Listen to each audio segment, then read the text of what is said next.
சர்க்கரை நோய் உள்ளவர்களுக்கான நரிப்பயிறு கஞ்சி. இதில் நரிப்பயிறு மட்டும் இல்லாமல் பல்வேறு வகையான பயிறுகளை நாம் கலந்துருக்கிறோம். இப்போ பார்த்திங்கன்னா சர்க்கரை நோயாளிகள் காலையில் கஞ்சி வடிவத்தில் எதையுமே குடிக்கக்கூடாது அப்படின்னு தான் சொல்லுவாங்க. ஏன்னா சுகர் வந்து டக்குன்னு ஹைக் ஆகிடும். அந்த மாதிரி இல்லாமல் நம்ம காலையில் உணவாக 2 இட்லி மட்டும் சாப்பிட்றோம், இல்லைன்னா 1 கப் சுண்டல் மட்டும் சாப்பிட்றோன்னா 11 மணிக்கு பசி எடுக்கும் இல்லையா? அப்போ வந்து காஃபி, டீ, வடை அந்த மாதிரி சாப்பிட்றதுக்கு பதிலாக இந்த கஞ்சியை ஒரு 100 இல்லைன்னா 150 ml அளவு எடுத்துக்கலாம். அப்போவும் சர்க்கரையை வந்து அதில் சேர்க்கக்கூடாது. உப்பு போட்டு மட்டுமே சாப்பிட்லாம். இல்லை கொஞ்சம் சூடாக குடித்தா உப்பு மட்டும் போட்டு தான் குடிக்க முடியும். இல்லை கொஞ்சம் ஆறினா பரவாயில்ல அப்படின்னா மோர் கலந்து குடிக்கலாம். இதுக்கு தேவையான பயறு வகைகள், முதல்ல பாசிப்பயிறு, அதை ஒரு 1/2 கிலோ எடுத்து வறுத்துக்கலாம். பயறு வகைகளை வறுக்கும்போது நான் எப்போவுமே சொன்ன மாதிரி தான் இருப்பு சட்டியை நல்லா வந்து சூடாக்கிக்கணும். பயறு அதில் போட்ட பிறகு அடுப்பனை வந்து சிம்மில் வச்சிடணும். வச்சாதான் பயறு வந்து மெதுவாக சூடேறி உள்ளேருந்து நல்லா வெந்து வரும். மேலே வந்து அந்த வாசம் வரும்போது நம்ம வறுத்துட்டே இருக்கிறோம் இல்லையா? வாசம் வந்து கலர் மாறும்போது நம்ம இறக்கி ஒரு தாம்பாளத்தில் கொட்டி ஆற வச்சிடலாம். அடுத்து நரிப்பயிறு. இது எல்லா டிபார்ட்மெண்டல் ஸ்டோர்லேயும் கிடைக்கிது. இது முன்னால் அதிக அளவில் பயன்படுத்தப்பட்ட பயிர் அப்படின்னு சொல்கிறாங்க.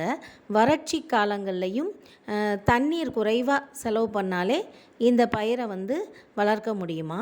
இது நிறைய மாவட்டங்கள், நார்த் இந்தியாவில் இது ரொம்ப விளையும்னு சொல்கிறாங்க. இப்போ புதுக்கோட்டை, சிவகங்கை பகுதிகள்லேயும் இந்த பயிறு வகைகள் நிறைய பயிரிடுறாங்க. மேலும் இது எல்லா டிபார்ட்மெண்டல் ஸ்டோர்லேயும் இப்போ நமக்கு கிடைக்கிது.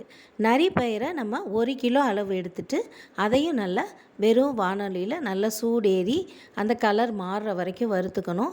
வறுக்கும் போதே ஒரு நல்ல வாசம் வரும். அந்த வாசம் வந்து உண்மையிலேயே அந்த பயரும் ஒரு டேஸ்ட்டாக இருக்குது.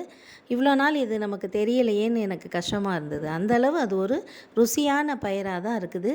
இதை சுண்டலாக அவிச்சு சாப்பிட்லாம், முளை கட்டி சாப்பிட்லாம், துவையல் அரைச்சி சாப்பிட்லாம், குழம்பு வச்சு சாப்பிட்லாம். இந்த மாதிரி கஞ்சியாகவும் நம்ம எடுத்துக்கலாம்.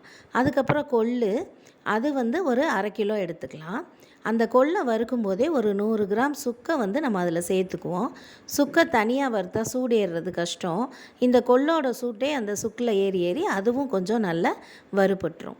இந்த கொள்ளை வறுத்ததுக்கப்புறமா பார்லி அரிசி சுகர் பேஷண்ட்டோட சர்க்கரை அளவுகளை குறைக்கிறதுல முக்கிய பங்கு வகிக்குதுன்னு சொல்கிறாங்க.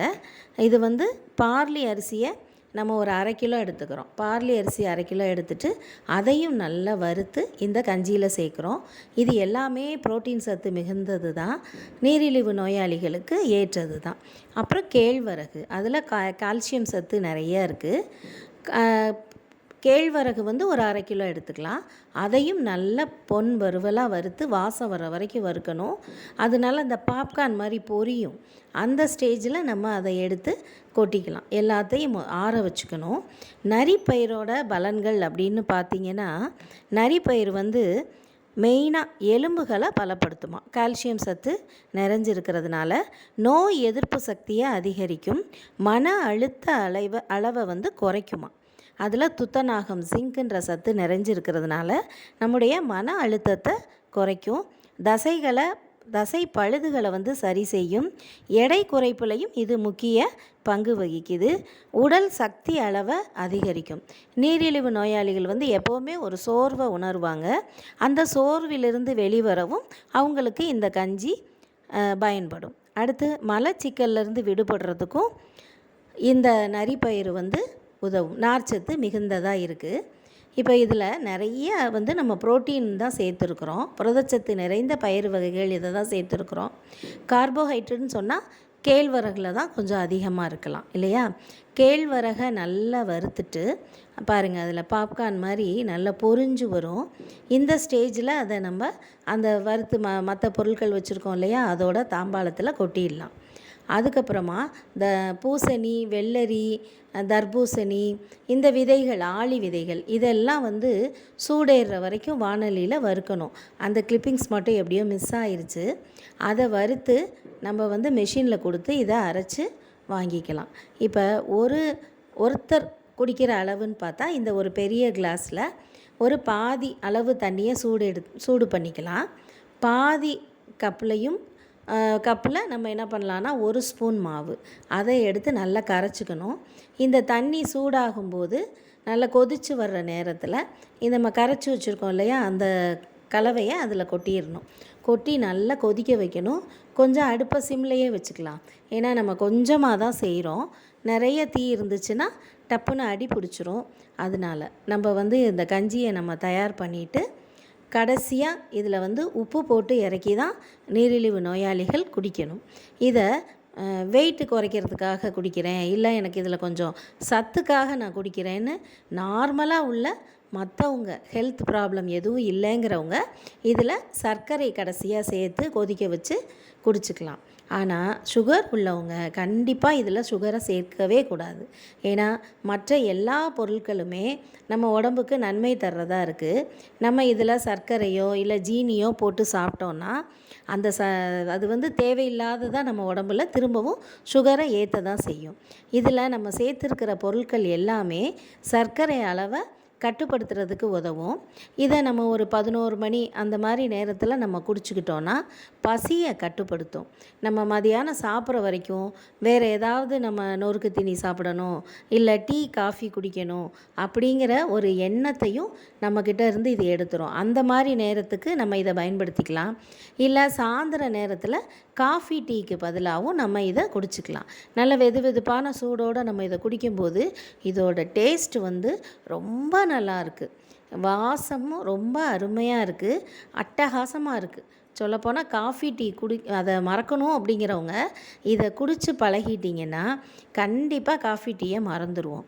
ஏன்னா இந்த கஞ்சியை குடிக்கும்போது வயிறு அப்படியே நிறைஞ்ச ஒரு உணர்வும் நமக்கு வருது. இதில் உள்ள ஊட்டச்சத்துக்கள் நம்ம பசியை தூண்டுறதில்ல. வயிறு நல்லா ஃபுல்லாக இருக்கிற ஒரு திருப்தி இருக்குது, நமக்கு நல்ல எனர்ஜி கிடைக்கிறதுனால நமக்கு அந்த பசி உணர்வை கட்டுப்படுத்துது. எடை குறைப்புக்கு இது ரொம்ப உதவி செய்யுது. எடை குறைப்பில் ரொம்ப கான்சியஸாக இருக்கிறவங்களும் வெல்லத்தை கண்டிப்பாக சேர்த்துக்க வேண்டாம். அது இல்லாமல் குடும்ப தலைவிகளாக இருக்கிறோம், நாங்கள் நிறைய வேலை செய்கிறோம், சாப்பிட கொஞ்சம் நேரம் இல்லை அப்படிங்கிறவங்க மட்டும் இதில் சர்க்கரை சேர்த்து சாப்பிட்டுக்கலாம். இது ஒரு எனர்ஜி ட்ரிங்காகவும் இருக்கும். கண்டிப்பாக இது குழந்தைகளுக்கான கஞ்சி கிடையாது, அவங்களுக்கு இது தேவையில்லை.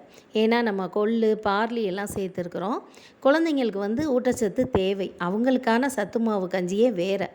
அதனால தான் நான் இதை சத்து மாவு கஞ்சினே தலைப்பு போடாமல் நீரிழிவு நோயாளிகளுக்கான கஞ்சி அப்படின்னு சொல்கிறோம்.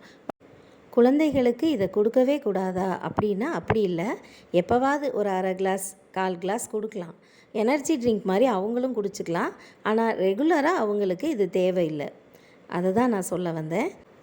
மற்றபடி சர்க்கரை வியாதி உள்ளவங்க இதை சாப்பிடும்போது பசி உணர்வு குறையிறதுனால அவங்க சாப்பிடும்போதும் குறைவாக சாப்பிட்றாங்க, நல்ல எனர்ஜியும் கிடைக்கிது, சர்க்கரை அளவும் கண்ட்ரோலாக இருக்க இது உதவி செய்யுது.